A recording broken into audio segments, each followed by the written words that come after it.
Alright, thanks for joining me today. I just want to do a little follow-up video on the video I just did, my end of the year finds. There were a couple things that a lot of people had questions about. In that video I explained to you the best that I could what different things were, and I was a little tiny bit wrong on at least one thing, and I wanted to give you some close-up video of the other things that people had questions about. Mainly I really want to explore what these things are. These are the little balls I was finding on the beach. With all the fossils, and I'm going to give you some close-up shots of this so you can kind of look at it, and then we're going to cut one open and see what's inside. That might be kind of exciting. But anyway, come on over here closer and we'll take a little peek at everything on the table right here, and if you have any questions, you know what to do. Just ask. So I'd like to talk to you about these things for just a few minutes, and let's go ahead and start with the corn cob. You remember this? This is actually made out of lead. And if you flip it over, you can see there's a little hook that they put in the back. And what this actually is a weight for a duck decoy. You could buy these molds from stores and in catalogs, and you could pour your own weights for duck hunting. If you look online and just Google something like duck decoy corn cobs, this will come up. Now another interesting thing about this is if you look here, these are all little teeth marks.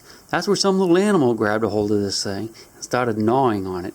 Now, I don't believe he thought that was actually an ear of corn, but he wanted to eat it for some reason. This is something I had a few questions about, so I wanted to just kind of get some close-ups for you. I did not drill that hole in the top. This is as I found it. Now you can see the bottom is flat. I shined it up a little bit trying to get it so I could read what it says. I didn't have much luck other than I can see a 30 on there and maybe a P before it. There are a few letters that you can see right there. I think this is a scale weight. Not 100% positive on that. It's definitely not a cannonball. This is another thing that had a lot of questions. It's lead. It has 4 nail holes in it. And if you look at the back, you can see how it's kind of curved like that. I suspect this was nailed to a post or a pier or something like that.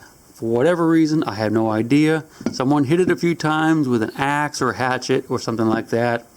Now if it had been flat, I would say maybe it was a patch for a rat hole in a grain bin or something. This is the next thing I wanted to talk to you about. I said I thought they maybe drove these into piers to tie ships to, and I was wrong about that, but not too wrong. One reason I knew that they drove them into piers or wood was because if you look here, see these little notches? That's what they did back in the old days to wedges that when they drove them into wood, they would stick. When I find dams and stuff on the little streams, all of the wedges and the big pieces of iron that are driven into the wood all have these notches on them. What this actually is a tie down, for lack of better words, for logging rafts. Where back in the colonial era, and they'd make these rafts out of these giant piles of logs and float them down the river to the sawmills. So where I was finding all these was a colonial sawmill, which is really cool. Now we know a little bit of history about that site. These are the little balls that I want to look at a little bit closer today too. As I was trying to explain to you in the video, they're actually made out of what looks like mud. And if you look real close on some of them, you can see pieces of shells sticking out. So let's go ahead and grab one of them.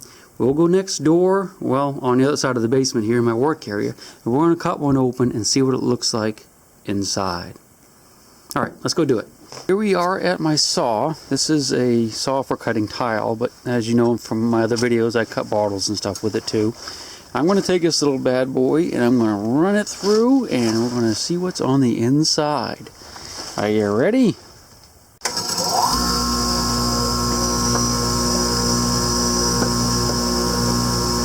I know you might be thinking, oh, what's he getting ready to do? But this doesn't have any teeth on it. You can actually touch it without cutting yourself. So, I think we're pretty safe here. Alright, let's do it. No, Mr. Bow.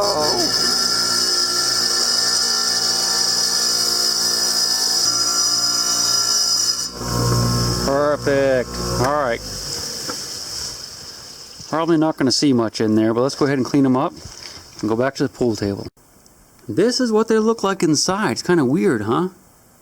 You see it looks like this type of cracking going on. Normally I would associate that with if it was a mud ball on the outside. Normally things crack from the outside in, but these seem to have cracked from the inside out. So I don't know what to make of that. Let me go ahead and wet this really quick so you can get a better idea of the structure on the inside. Wonder how I did that. But anyway, here you go. For you guys that really want to see it up close. I still don't know exactly what it is, but I can see little bits and pieces of shells on the inside too. I hope one of you guys knows. I wonder what that is. Looks almost hollow in there. Huh.